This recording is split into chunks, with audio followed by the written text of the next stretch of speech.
Good morning. Today I want to talk about feminists and man haters. I met a couple of those, and I thought to decode what's in their head, because they don't know the reality they live in. They live a reality which is different than most people, but they don't realize, because most things they do appear very normal. So if by accident you got to this recording, for some reason Google or something got you here, and you will get the first impression that, oh, this guy looks like a homeless guy, there is no music, no background music, no fancy stuff, no professional appearance, I move on. So when Jesus was a carpenter or something like that, nobody believed that he was able to do a couple of things, or more than a couple of things. So I'm not a Jesus, I'm not one of those, I'm not a professional in the field. I'm driving to work and express some opinion. If it resonates with you, stay tuned. If not, move on. That's life. So in order to convince people that he has a truth, he knows some secrets of life, and if you read or listen to the Bible, you might be amazed. If you never did, like it happened to me, I never read the Bible. I just listened some audio tapes, not everything. I just listened to a couple of chapters, and I thought, ooh, that guy had a wisdom, but it's some sort of a not common type of wisdom. So he probably got the information from somewhere. I don't know how the heck he did, but he kind of spoke from everyone's point of view. He spoke for the past and for the future. So whatever that guy was saying, you can apply these days, because humans are kind of the same. So not much of a change in the human behavior over 2,000 years. And so he had to do some miracles in order to make people what the heck was he? That's who can do that? Who can heal people like that? Who can raise people from dead? So of course there are an explanation for what he've done. There are explanations for what he've done. So I did listen a couple of things and read a couple of things about yogis. I don't read much, but just a quick read. And one of the yogi books explained about the human body and how complex it is. So science have not even 0.5% discovered what's about the human body.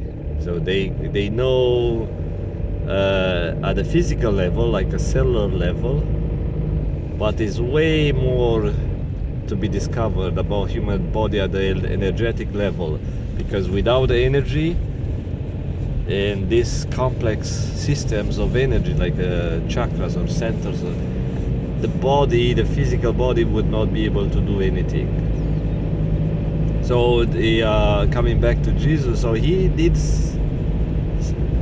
something that people call it miracles, and I can call it miracles, because he knew these principles of life. Where he got those, I don't know. Maybe he went to train with yogis, so that was going around the topic. But my point was that in order to lead people out of that country, because he was able to foresee the future. So this type of people who are very well connected to the divine world, they call it God or something, I don't know what it is. So those people can kind of get rid of the time and space concept, and it might sound stupid, crazy to you, or science fiction. Yeah, it's okay, you know, everyone has their own world and way of thinking through their life experience. So if you lived in a world where the school system taught you this stuff and you trust that this stuff is all it is, like I used to live in a communist country, and they try to indoctrinate us about what's all about. And there was no God from their point of view. There is no other things except what we see, what we measure, what we sense through our senses. And I grew up with that type of reality. Now, let's say I expanded a bit, just a tiny bit. So, going back to Jesus, Jesus was able to see in the past and in the future. How I know? It's not because he said in the Bible, or probably he didn't say that, but that's the only way you can explain things. You can explain by and so there are yogis who actually stated that. So you eliminate, so you live at different level of consciousness, and it helps those people to not live based on time, like a time and space type of way of measuring the life events and stuff.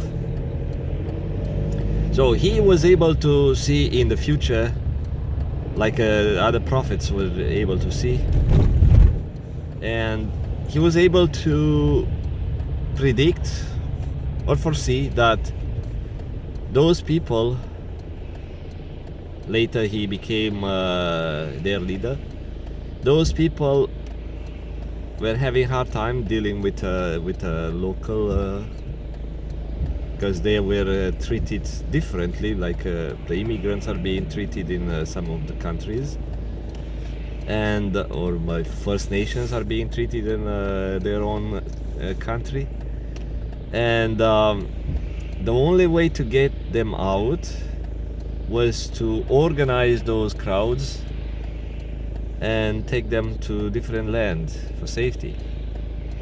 But he knew that nobody would listen to this guy, because those people would listen to Pharisees or whatever type of leaders and stuff. And if you have a bunch of people who are not only indoctrinated, but they are just followers, they don't know where to go, they don't have a direction, and they listen to a supreme leader, like Romanians used to listen to their country president and their other political leaders below him. You know, those people they were just followers, and because they were ensured with a tiny bit of survival, so someone was looking after their survival, that was it. They didn't need anything else.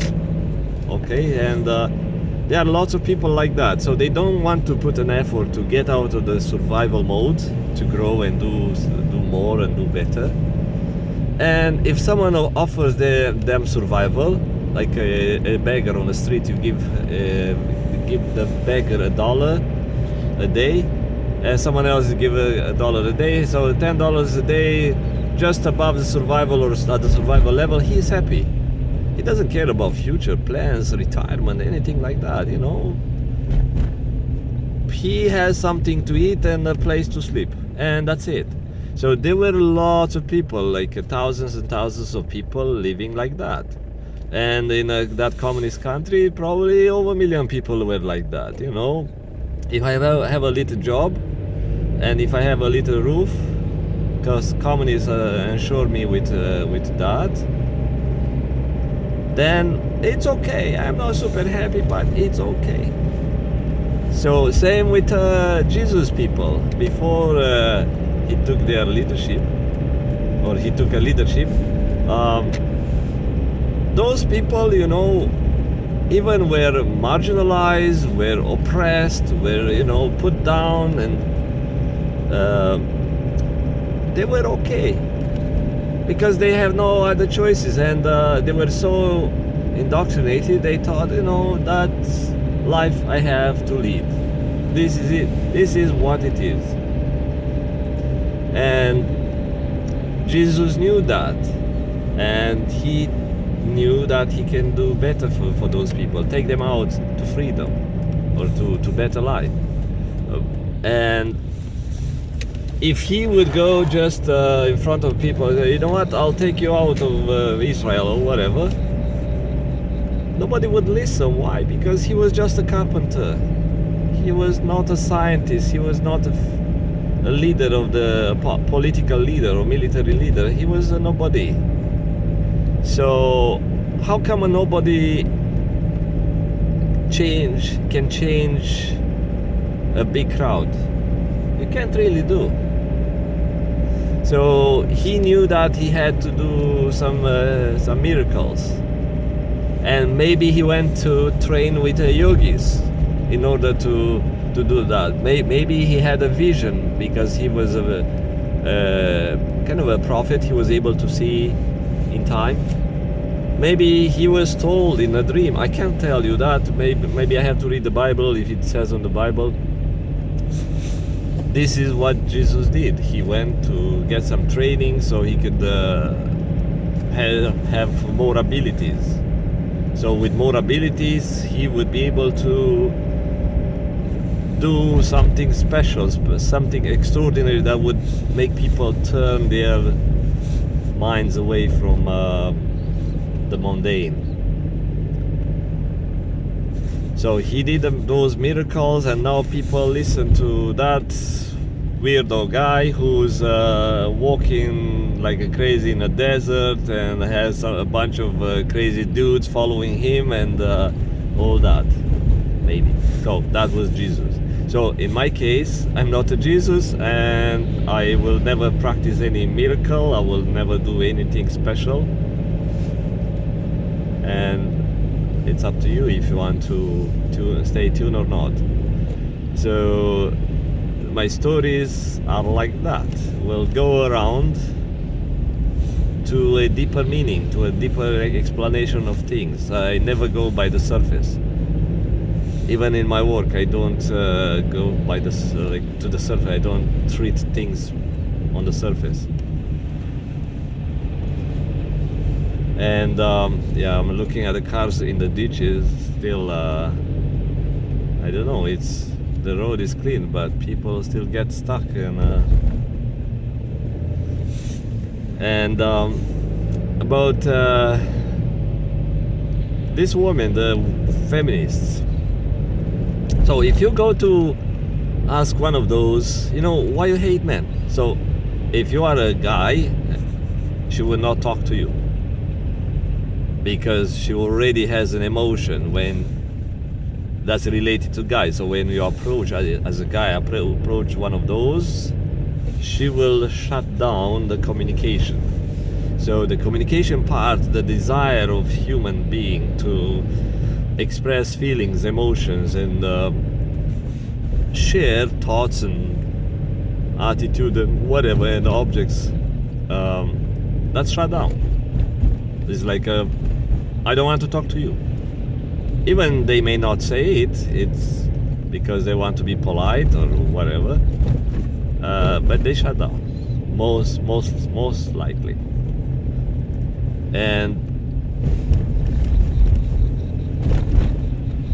But let's say if you're a woman and you initiate a soft conversation, you don't go straight to the point, like, oh yeah, why you hate guys. if you do that, and let's say you ask a couple of questions, yeah, how about guys, it's like, have you ever had a boyfriend or something? Oh, no, I never tried that. No, I will never do that. I don't like it. I hate them. But why you hate men? Oh, yeah, because... and they start thinking, what's the reason? Okay. Oh, they don't have a reason. So they made up an idea, a kind of an image of a guy being something or someone who hurts, who causes a bad emotion. But the thing is, hate is also an emotion, and after a while people get used to that emotion, and they can even feel good about that emotion. So the more hate, the stronger emotion. And some people look for those emotions. Like you would ask yourself, why people love pain? It causes an emotion. So why those people who have rough sex and BDSM or something like that, or masochism, why they love pain? Because they associated an emotion to the pain, and they want to recreate the emotion. So you can switch what emotion. If I bite my finger, at first it hurts, but I can train my mind to cause a mental pleasure, not a physical pleasure, because physically the nerve endings will send the same signal. The nerve endings are just dumb sensors, and they don't know that you like it in the mind. But in the mind, you can switch, you can associate good feeling to hurting yourself. So people who hate not always have that unpleasant emotion. They can hate and feel good about it. And you may even notice some sort of happiness, like I hate that guy. I hate that guy. I hate from my guts. And if you want to dig deeper into that feeling, why do those women hate guys? Yeah, some have a valid reason. Let's say they heard of a rape story, or they were touched by some idiot, and it caused a trauma. So they probably experienced a trauma since they were kids, like when they were little girls. Little girls walk around by themselves, and some idiot see that as a prey. He would jump in, and such a trauma, of course, it could cause life-lasting memories. So those have a good explanation, and you don't have to try to convert those. Maybe they got this life story for a reason, because we have some life story we get to live, and there is a reason for that. Some things are just accidents, plain accidents. It happened. But if you have a powerful event in your life, it could be part of your life story. So I'm not a God, I'm not Jesus to tell you what's the truth. I'm not a yogi. But if you believe in that, and if you have some life experience, and if you look at some life events, especially life-altering events, with a bit of wisdom and a life experience, you may figure, I think it makes sense, so now I can connect the dots. And so those women, I feel sorry for them, and don't try to convert them into a regular type of woman who would love, because it would require lots of energy work and mental work. And this society, unless they are open for that, so if the woman recognizes, you know what, I have this trauma, I don't want to deal with the guys because I forgot the memory. I had, I don't know, I can't remember my childhood. And let's say if they really want to live a different life, different lifestyle, not because they copy what's out there, like most women have a partner, a male partner. No, not because of that. They feel deep inside there is a desire to connect with guys, but at the same time a part of the brain a part of the mind tells them to shut down. So they live in this type of a conflict, internal conflict, you know, or maybe they have a sexual need or anything like that, but at the same time, you know, they hate guys. And if they're open for energy work and mental work, yes, they might be able to remember, and they might be able to figure out, okay, I had a childhood drama which I don't remember, or maybe they remember, and I can't get over it, but I need help. Anyone who's open to healing is able to receive healing. I did ask for a change, I was open for a change, and now I think differently. And I do act differently. I can't say 100%, but I'm in a process of change. And so let's move on. So those are one of the very tiny category of women. But there are other type of women who grew up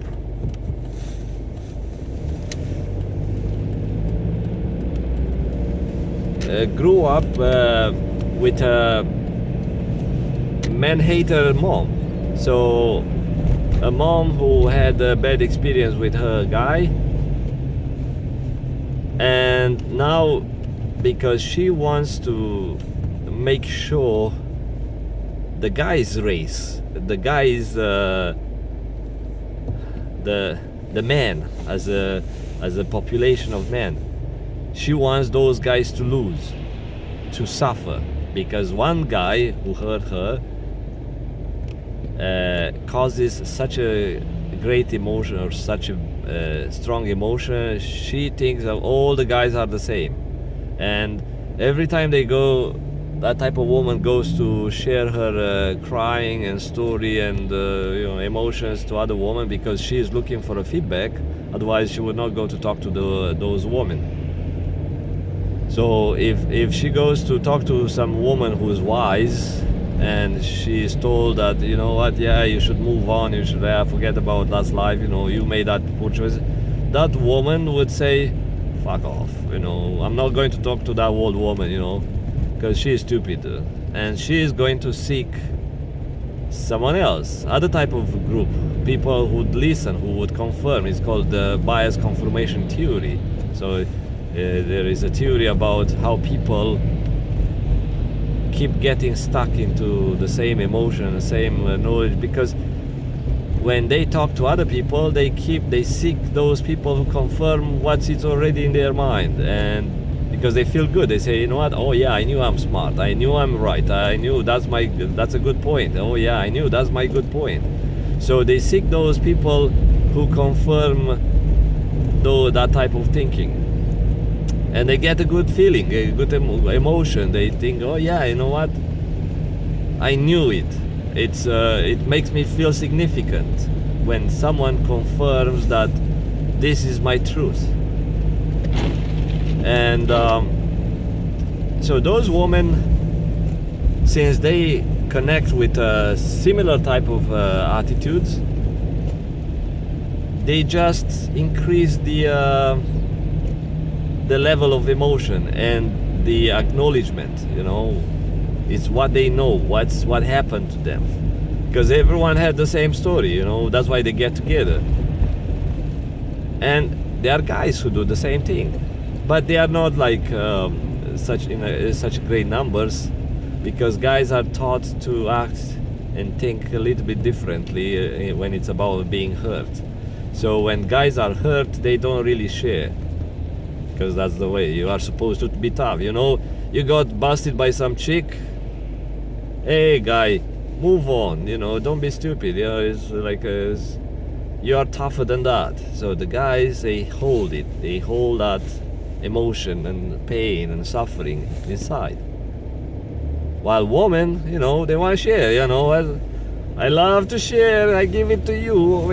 I don't want to keep it only for me. I want to give it to you. So they shared, but the sharing, I told you why, is because they want to confirm those emotions. And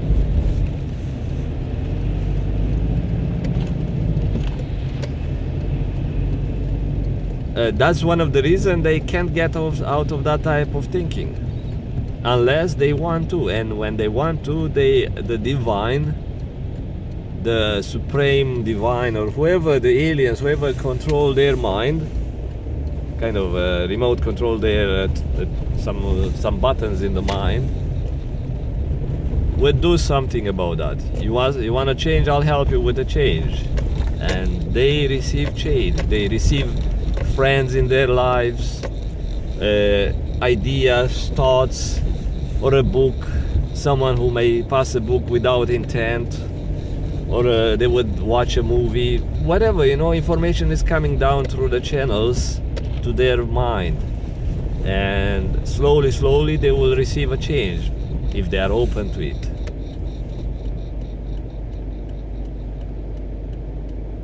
But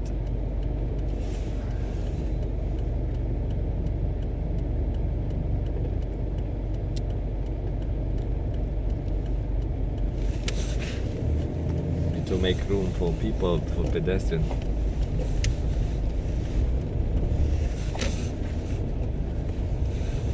But most of those women are happy to live that type of mindset, because, like I said, that emotion, hate emotion, gives them a powerful emotion that sometimes is converted to pleasure. So if they feel good hating guys, why make a change? If it's good, why make a change? Leave it the way it is. So one of the reasons they keep hating. So now, because I got to work, if you, let's say, manage to get into one of those woman's mind, and let's say if it's a girl, if it's a 20 years old woman, and you ask her, so why you hate men? And she may say, I don't know, I think, look what happened to mom, or mom is saying that. So they don't have a real explanation. They just grew up with that indoctrination, and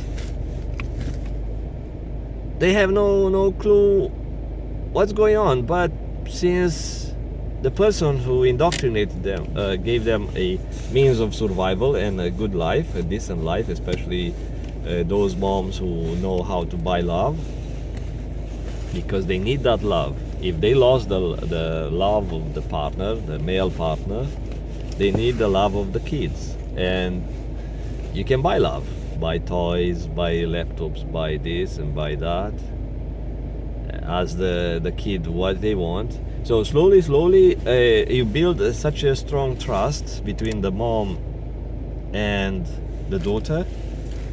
The daughter is thinking, you know what, that's my God, or like my provider. I have all my good life, I feel good, so that means she wants good for me, including the teachings. They may not go that deep, they just might think on a surface.